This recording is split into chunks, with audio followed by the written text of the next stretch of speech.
facilitaba. El primero, por difusión simple, hablamos primero de la membrana celular. Esta membrana celular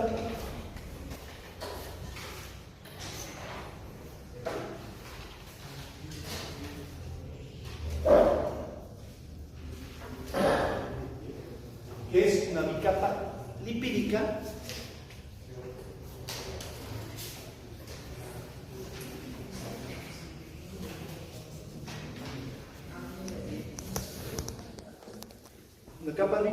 lipídica, ya, son los líquidos.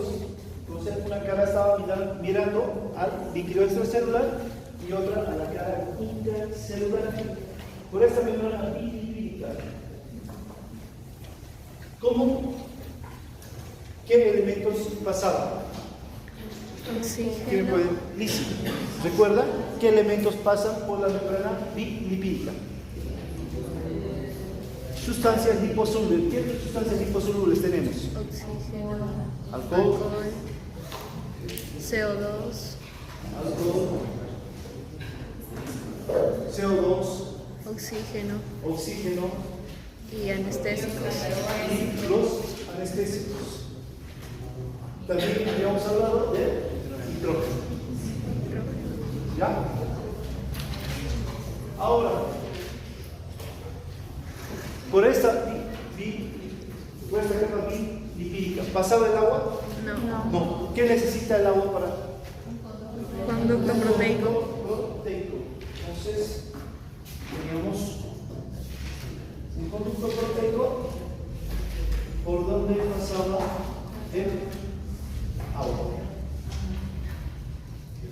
Y pasaban otros elementos, pero con mayor dificultad. Dentro de esta difusión simple teníamos también lo que corresponde al sodio, que más o menos era así.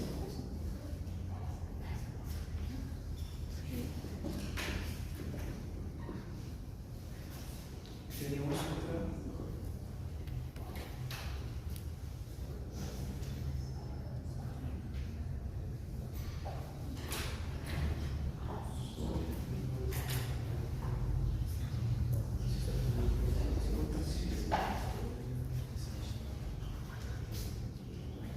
Estas proteínas que forman el conducto proteico para el sodio, ¿qué características tenían que tener para que dejen pasar al sodio?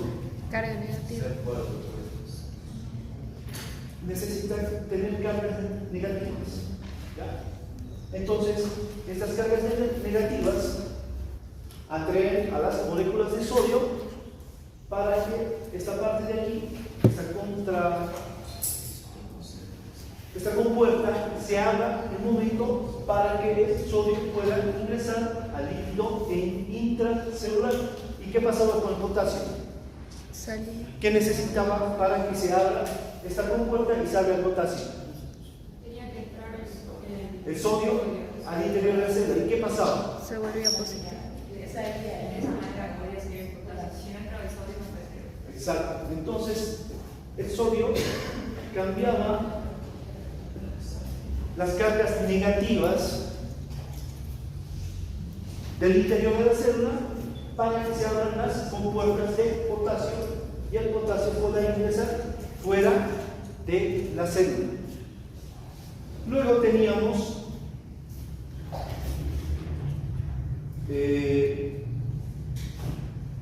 un ligando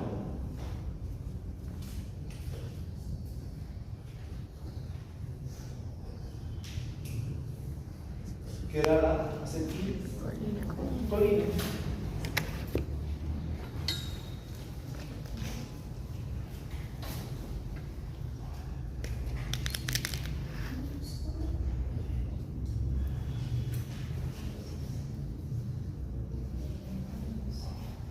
¿Cómo activaba este ligando, que es la acetilcolina, para facilitar el ingreso del sodio? Actuaba en la placa neuromotora. Esto se produce a nivel de la placa neuromotora, entonces, para facilitar el ingreso del sodio. ¿Ya? Esta acetilcolina actúa a nivel de los canales, a nivel de las proteínas que forman el conjunto proteico, y hace que se abra para poder ingresar el sodio al interior de la célula y producir la despolarización de la célula. Por este mecanismo era por el cual se transmitían los impulsos nerviosos. Luego teníamos la difusión facilitada.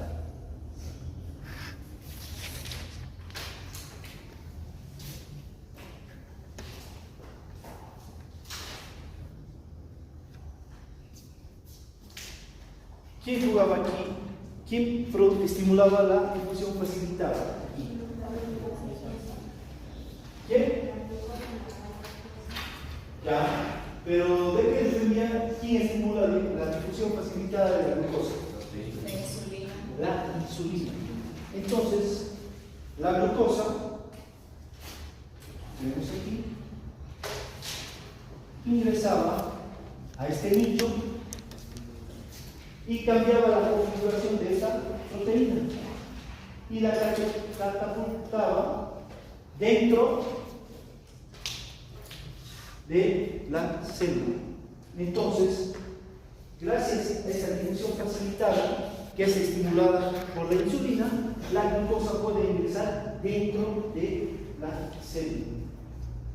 Es por eso que cuando no hay insulina, no se estimula la difusión facilitada de la glucosa.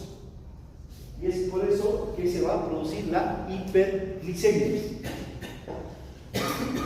Aparte de la glucosa, por difusión facilitada, ingresa la lactosa. No queda ninguna duda aquí sobre esto. Entonces, tenemos claro, todo esto es difusión simple y difusión facilitada. Difusión facilitada, estamos hablando de cómo ingresar la glucosa y la galactosa dentro de las células.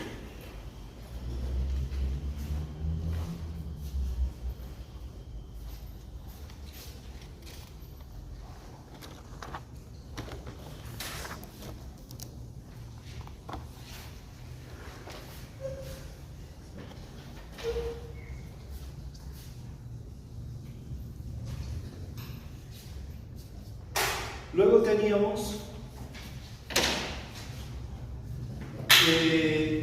varios factores los cuales condicionaban esta difusión simple de sólidos. Por ejemplo, teníamos primero la permeabilidad. ¿De qué dependía la permeabilidad? Del espesor de la membrana, de los liposolubles, del peso molecular, la temperatura y el número de conductos proteicos. Ya, perfecto. ¿Qué es la permeabilidad? ¿Cuál sería el concepto? La permeabilidad es la propiedad que tienen las membranas celulares por el cual dejan pasar por toda su superficie las moléculas de afuera hacia adentro y viceversa. Entonces, todo esto depende de la permeabilidad. Entonces, uno de los procesos para que se cumpla esta difusión simple y facilitada era la permeabilidad de las membranas celulares. Otro, teníamos al coeficiente de difusión. ¿Qué nos habla del coeficiente de difusión? Que la difusión era igual a la permeabilidad por superficie.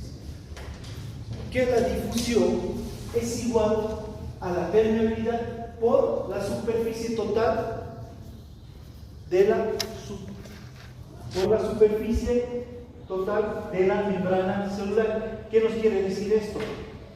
Que mientras mayor sea la superficie de la membrana celular, mayor va a ser la permeabilidad. Eso nos habla sobre el coeficiente de división. ¿Está bien? ¿Está claro? Luego, ¿qué teníamos después del coeficiente de difusión? Diferencia de concentración a Diferencia de concentración.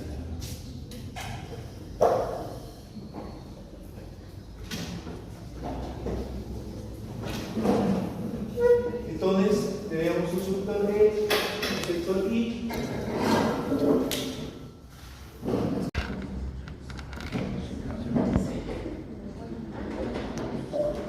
Entonces teníamos, cuando hablamos de la diferencia de concentración, un sector E, un sector I. El sector E se caracterizaba por tener mayor concentración de moléculas o sustancias a comparación del sector I. Entonces, estas moléculas chocan entre sí, chocan con la membrana celular y pasan de un lugar de mayor concentración a uno de menor concentración. ¿Qué ejemplo dimos sobre esta diferencia de concentración? ¿Dónde se producía? Por ejemplo, a nivel del alveolo, ¿qué pasaba?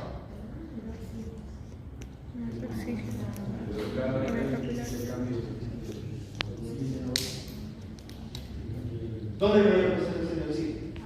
Alveolos. Alveolo, ¿sí? Y el capilar pulmonar, menor concentración. Entonces, por esta propiedad de concentración, el oxígeno pasa de un lugar de mayor concentración a uno de menor concentración. Viceversa con el CO2. El CO2 se encuentra en mayor concentración en el capilar pulmonar, y por diferencia de concentración va a pasar al alveolo pulmonar. Luego tenemos diferencia de potencial eléctrico. Potencial eléctrico. ¿Lo ven?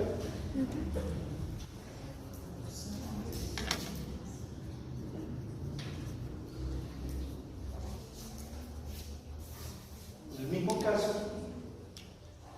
ya, solo que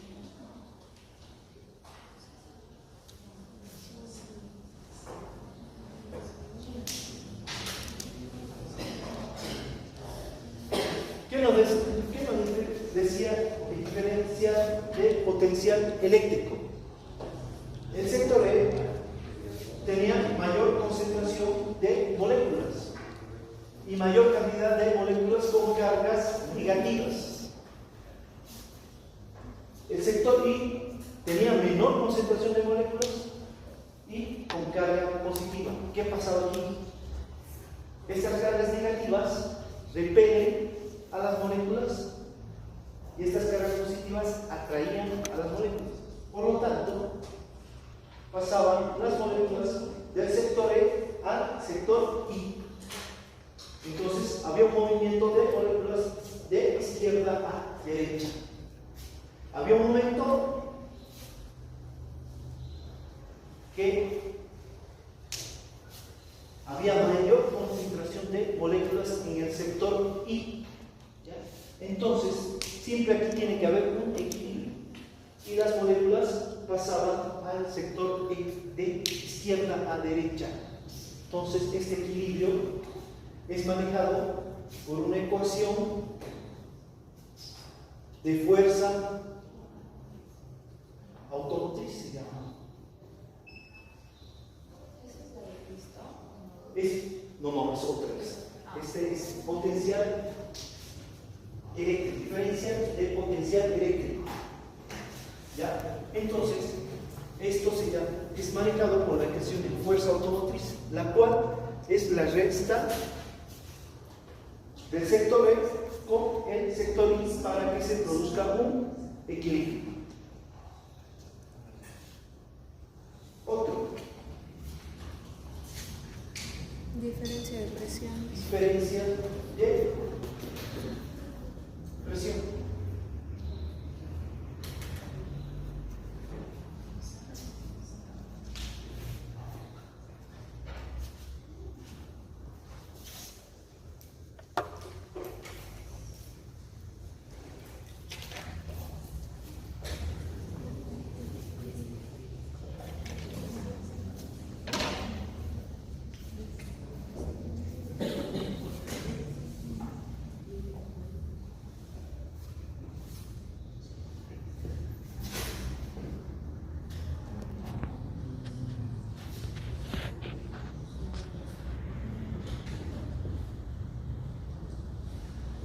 ¿Qué pasará? ¿Qué pasaba con diferencia de presión?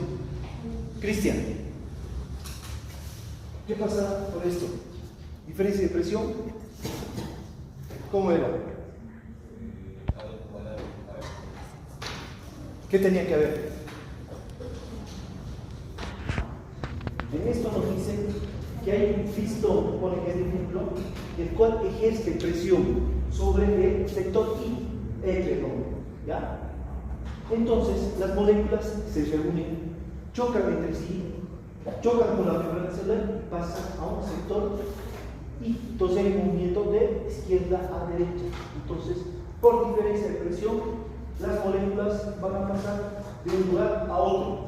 Ejemplo, igual en la membrana alveolo capilar, el oxígeno, ¿dónde tiene más presión? ¿A nivel del alveolo o a nivel del capilar? Entonces, por diferencia de presión, más o menos la actividad tiene una presión de 100 a 106. Eso vamos a ver cuando veamos fisiología pulmonar. Por eso tienen que saber bien esto. Entonces, el oxígeno va a pasar de un lugar de mayor concentración, por diferencia de presión, pasa del alveolo al capilar. Viceversa lo que pasa con el CO2. El CO2 en el capilar pulmonar tiene mayor presión, tiene una presión más o menos de 46 mililitros de mercurio. En cambio, a nivel del pulmón está en una presión de 40. Entonces, por diferencia de presión, el CO2 va a pasar del capilar pulmonar al alveolo. Ahora, el último era osmosis. Eso quiero que tengan bien claro. Cuando estoy hablando de osmosis, aquí me estoy refiriendo. ¿Qué moléculas están involucradas en la osmosis?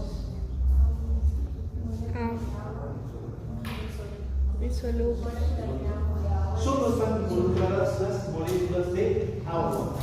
¿Ya? Entonces,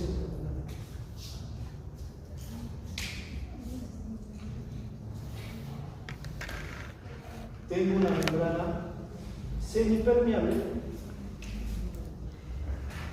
tengo moléculas de agua, igual aquí, pero igualmente tengo solutos. ¿Qué soluto va a ser? Cloruro de sodio. ¿A qué me estoy refiriendo? A la sal. Entonces, aquí existe mayor concentración de moléculas de agua. Estas moléculas de agua, por el movimiento cinético, chocan entre sí, chocan con la membrana celular y pasan de un lugar de mayor concentración a uno de menor concentración. Entonces, estas moléculas pasan así. Igualmente, estos solutos van a pasar porque tienen mayor concentración aquí, pero este va a ser muy remoto, mínimo, a comparación de las moléculas de agua. Entonces, la osmosis es cuando las moléculas de agua pasan de un lugar de mayor concentración a uno de menor concentración. Eso es cuando hablamos de osmosis. ¿Por qué? Porque esto lo vamos a ver cuando estemos hablando de fisiología digestiva, cómo pasa el agua. Fisiología del aparato urinario, cómo se reabsorbe el agua a nivel del tubo contorneador principal. Todo esto por osmosis. Ahora, ¿a qué me refiero con presión osmótica? La presión que se opone a la osmosis. ¿Perdón? La presión que se opone a la osmosis. Es la presión que se opone a la osmosis. ¿Cómo lo podría hacer? Aquí hay un pistón que ejerce presión, ¿ya? Y no deja que las moléculas de un lugar de mayor concentración pasen a un lugar de menor concentración. Entonces, la presión osmótica es la que se opone a la ósmosis del agua. Ejemplo, ¿dónde pasa esto? En el plasma. Ahí tenemos la presión osmótica que es generada por las proteínas del plasma. ¿Qué proteínas existen en el plasma? Histología, alúmina, ¿qué más? Fibrinógeno. Está en los glóbulos, está la alúmina en el plasma. Eso lo vemos en la sangre. Tenemos la principal es la alúmina y las globulinas. También tenemos fibrinógeno, pero esto es un factor de coagulación. La alúmina genera una presión osmótica, la cual no deja que el agua del plasma salga hacia el líquido extracelular, donde el agua se encuentra en mayor concentración que en intravascular. Entonces, cuando hay una enfermedad hepática, porque la albúmina se genera a nivel del hígado, los niveles de albúmina bajan en el plasma. ¿Qué pasa aquí? El líquido que se encuentra en los vasos sanguíneos, en los capilares, comienza a escapar, el líquido intravascular, escapa al espacio extracelular. ¿Y cómo se manifiesta clínicamente esto? ¿Cómo verías una persona? ¿Alguna vez visto una persona con insuficiencia cardíaca? ¿Alguna vez? ¿Cómo están sus piernas? Hinchadas. Vos agarras, tocas su pierna y se hunde. ¿Ya? Eso se llama síndrome de Godel positivo. ¿Por qué? Porque el líquido que está en los capilares está escapando. Porque no hay esta presión que se opone y el líquido escapa fuera del líquido intravascular. Cuando vemos sangre, vamos a estudiar el plasma y ahí vamos a ver cómo el plasma, la albúmina es encargada de mantener el líquido dentro del espacio intravascular. Doc, Dígame. otro síntoma igual era que si las manos apretaban las uñas no volvía a su color rápidamente. Pero eso, ¿qué significa? ¿Quién te da el color? Los capilares. Los capilares. ¿Qué significa eso? Que no hay la llegada adecuada de sangre. ¿Por qué? ¿Qué está fallando? Corazón. Hay una falla de bomba. ¿Ya? Nosotros este año vamos a estudiar todo lo que es normal en fisiología cardíaca. ¿Ya? Pero eso lo que vos indica lo que es falla de bomba, que es insuficiencia cardíaca, lo va a llevar en fisiopatología y en cardiología. ¿Por qué se produce este fallo de bomba? Los mecanismos compensadores, por lo cual primero se produce hipertrofia a nivel del corazón, se vencen esos mecanismos y luego se produce una dilatación cardíaca. El corazón se hace grande, suficiente, no bombea la cantidad suficiente de sangre, por lo tanto la sangre no llega a los tejidos. Y es lo que pasa, lo que dice su compañero Adriano, ¿no? Entonces eso se manifiesta. Uno aprieta y no hay el llenado capilar. ¿Qué más? ¿Cómo más se manifiesta? Con cianosis. O sea, las uñas se ponen azuladas. Es un signo de insuficiencia cardíaca. Pero tenemos que saber diferenciar de una insuficiencia cardíaca izquierda a una insuficiencia cardíaca derecha.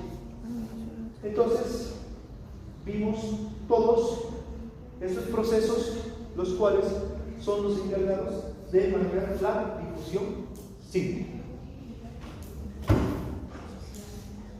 Es lo que vimos en la anterior clase.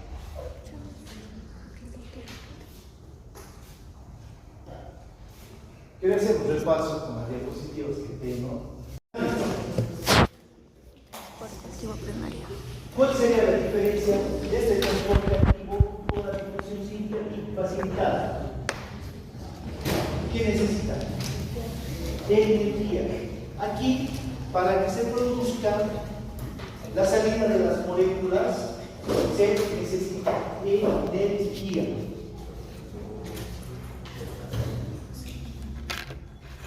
Pero no es igual.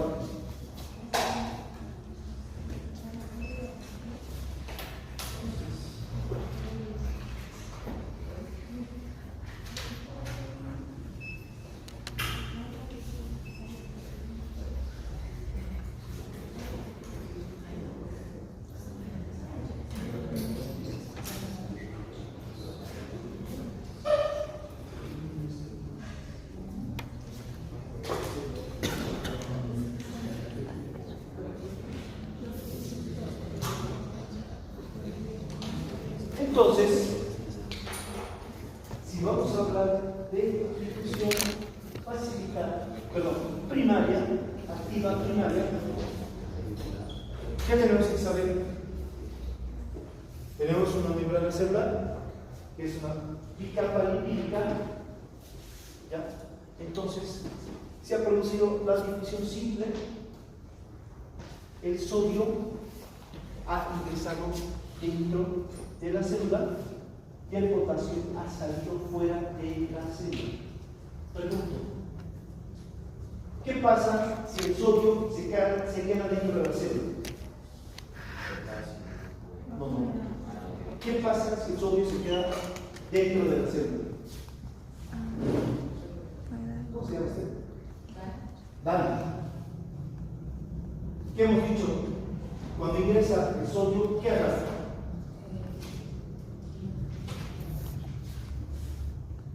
¿Qué arrastra el sodio?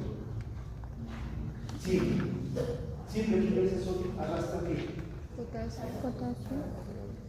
No. Da entrada. Más bien el sodio te va a cambiar aquí. Cambia la carga. Sabemos que el espacio intracelular es más negativo, pero por el ingreso del sodio hay un cambio de cargas positivas para que el potasio salga, para que abra la compuerta de potasio, pero el sodio se ha quedado ahí. ¿Y qué? ¿Perdón? ¿Cómo? Sí, pero eso son milisegundos. ¿Por qué estoy explicando esto? Porque en la próxima clase yo tengo que explicar potencial eléctrico, cómo se produce la repolarización del celo. Si no entienden esto, basta. Entonces el sodio, cuando ingresa dentro de la célula, arrastra agua.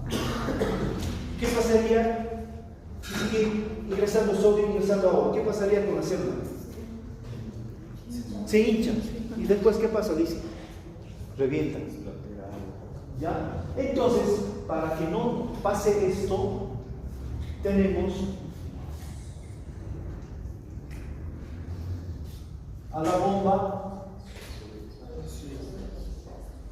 de sodio y potasio. ¿Ya? Gracias a esta bomba de sodio y potasio, entonces, en esta membrana bilipídica tenemos una proteína, ¿ya?, que está formada por una unidad alfa y una unidad beta. La unidad alfa es mucho más grande, pesa, tiene un peso molecular más o menos de 100.000, a comparación de la unidad beta, que tiene un peso de más o menos 55.000. Entonces, ¿qué pasa aquí? Esta es unidad alfa.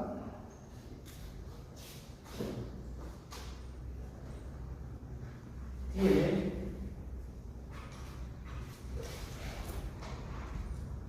un lugar donde se va a colocar dos moléculas de potasio y en la parte interna se van a colocar tres moléculas de sodio. ¿Ya? Cuando estas moléculas, dos de potasio y tres de sodio en el interior de célula, se unen a esta subunidad alfa, cambia la configuración de esta subunidad. Por lo tanto, se va a activar la enzima ATPasa. Y esta ATPasa hace que ATP se transforme en ATP. Se pierde una molécula de fósforo, pero se ganan 8.000 calorías.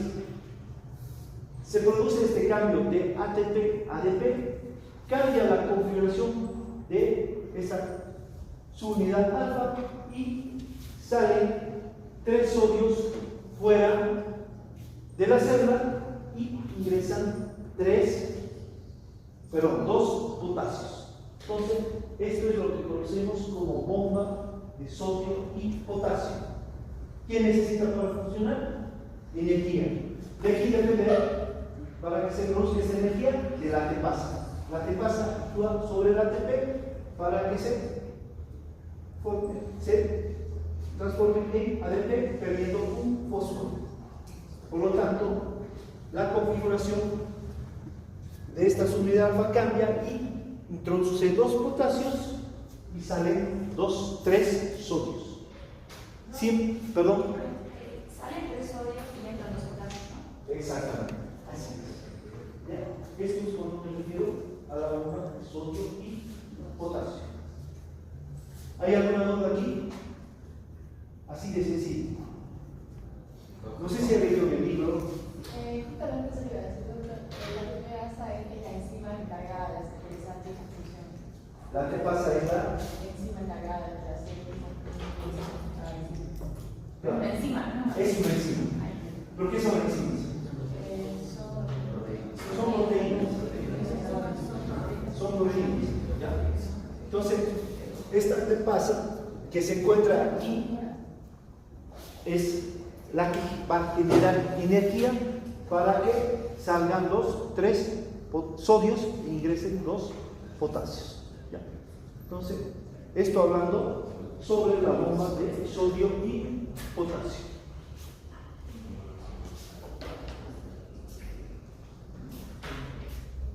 Igual, yo le voy a pasar la diapositiva que tengo de esto, que está bien, porque realmente dibujo feo, ¿no?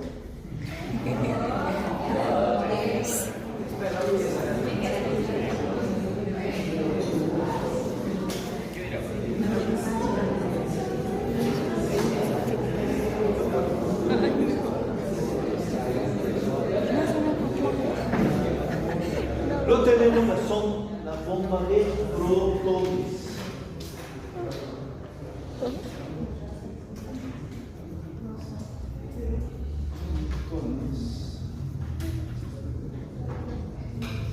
Tengo aquí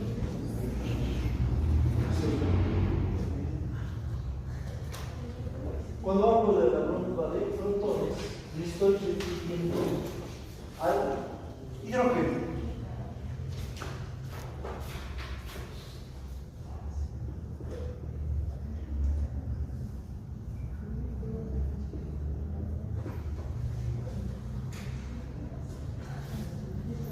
Pregunta: ¿cuál es la célula de histología de la mucosa gástrica que produce el ácido clorhídrico? Células parietales. Entonces, esta bomba de protones se encuentra en las células parietales.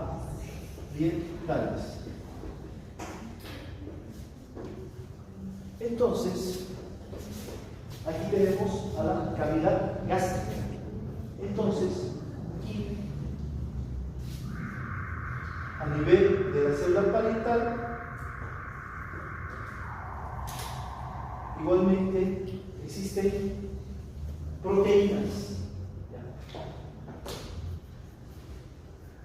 En su libro están como proteínas transportadoras. En otro libro están como proteínas fijadoras. Otro como proteínas portadoras. Son las mismas. ¿Están como proteínas transportadoras o no? ¿Ya? Ya. Entonces, ¿qué pasa aquí? El hidrógeno tiene que salir hacia la cavidad gástrica. ¿Por qué? Porque aquí va a estar el cloro. ¿Ya? Entonces, el hidrógeno llega a esta proteína. Igualmente, esta proteína se va a desconfigurar y la ATPasa va a transformar el ATP en ADP y el hidrógeno va a salir de esta célula parietal para combinarse con el cloro y formar el ácido clorhídrico, que es el medio de protección de la mucosa gástrica. Dígame. El hidrógeno va a llegar a esa proteína y de ahí qué va a hacer. Perdón, la verdad que hay ¿La que pasa? Transforma el ATP en ADP. ¿Ya?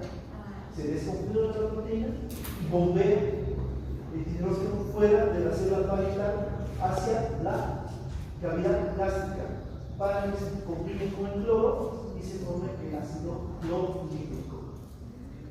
Por eso es importante el año saber qué se pueden hacer. Ahora estamos explicando por qué. Ahora, hay enfermedades donde hay una hipersecreción de hidrógeno y se produce lo que conocemos como gastritis, reflujo que nos quema. Es por esto.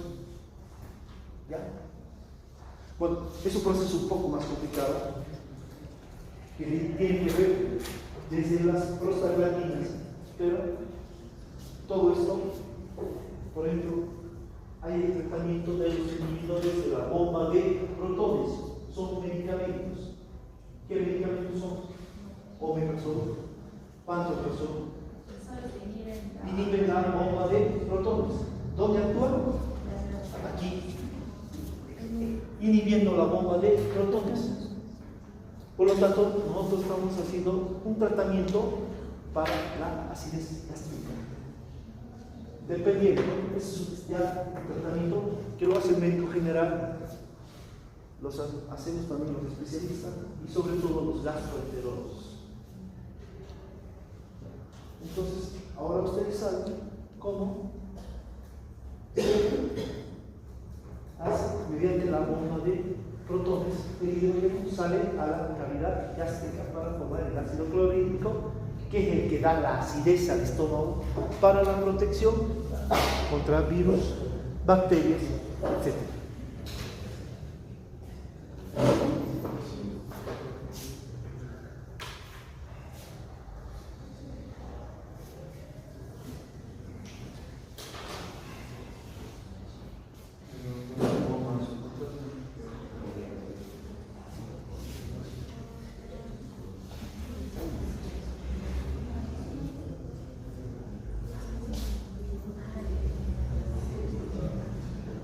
Igualmente existe la bomba de yoduros, ¿ya? Por el cual el yodo llega de la sangre a la glándula tiroidea, específicamente al coloide, ¿ya? Pero eso lo vamos a ver cuando veamos fisiología de la glándula tiroidea, de cómo se produce todo este proceso. ¿Ya? ¿Está claro esto? Esto hablando de transporte activo primario. Bomba de sodio y potasio, bomba de protones, donde se involucra al hidrógeno en la cavidad, en las células parietales. Ahora, si hablo de transporte activo secundario, hay dos fenómenos aquí, que es el transporte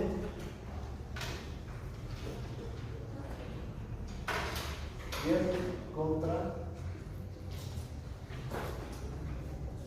transporte.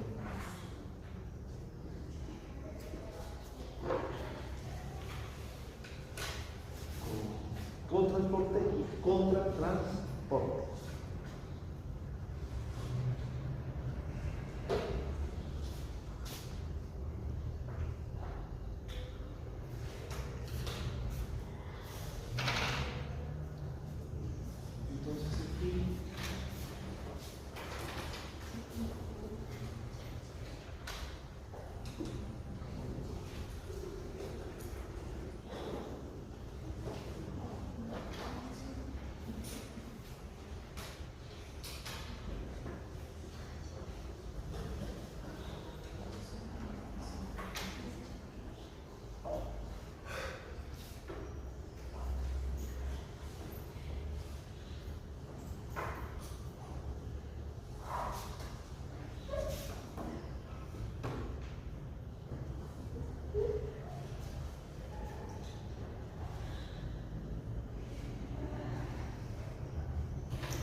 Como ustedes saben, a nivel de la fibra muscular, ya, este es el espacio extracelular, este es el espacio intracelular. ¿Dónde existe más calcio? ¿Fuera de la fibra muscular o dentro de la fibra muscular? Fuera. Ya. Entonces el calcio va a pasar por diferencia de concentración de fuera de la célula al interior de la célula. ¿Para qué necesita calcio la fibra muscular? ¿Perdón? Para que se produzca la contracción muscular.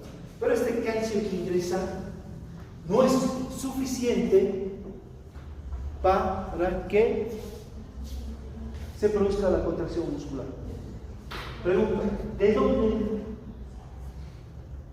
va a sacar calcio para que se produzca la contracción muscular? No, dentro de la fibra muscular. El calcio que ha ingresado fuera de la célula está en el tipo intracelular, pero ese calcio no es suficiente para que se produzca la contracción muscular. ¿De dónde va a sacar calcio la fibra muscular? ¿Cuál es el organismo citoplasmático cuya función es almacenar calcio? ¿Perdón? Retículo sarcoplástico. ¿De qué estoy hablando? Retículo endoplasmático liso.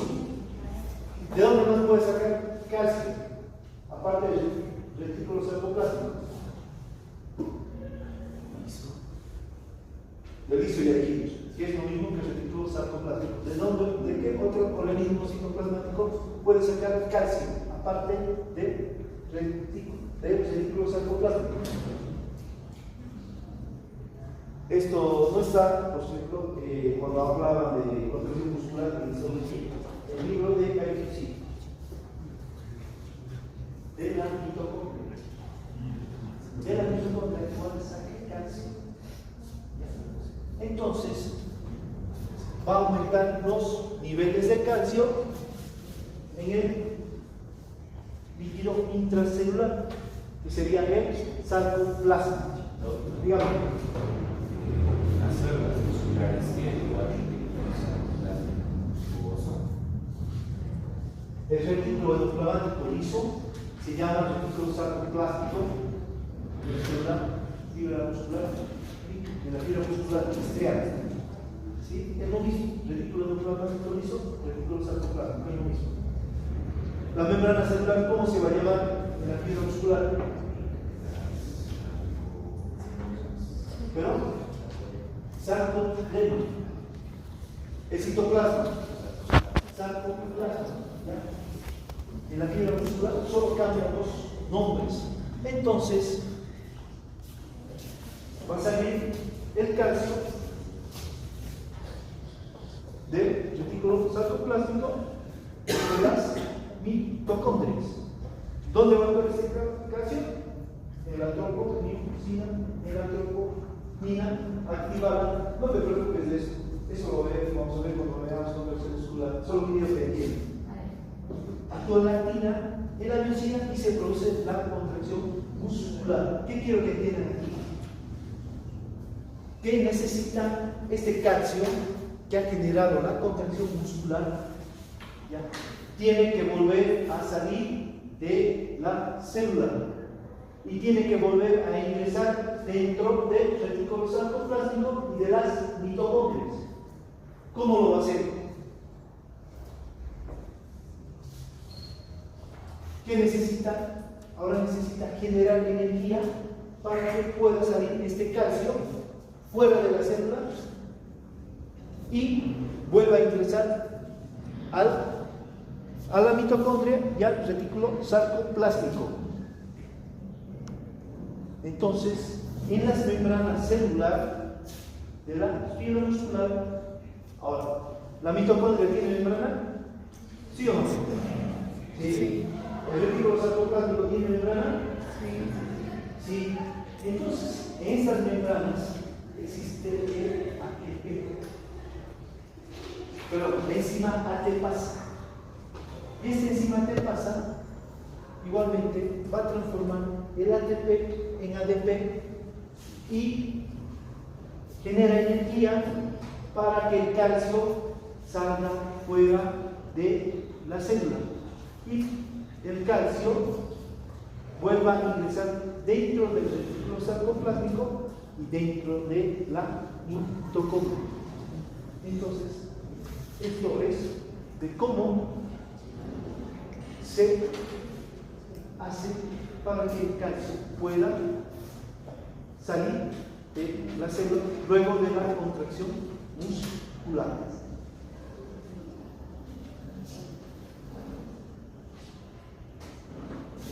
¿Está claro esto? Bueno, nos quedamos aquí, por favor. Lo volvemos a ver todo esto el día viernes. Es muy interesante.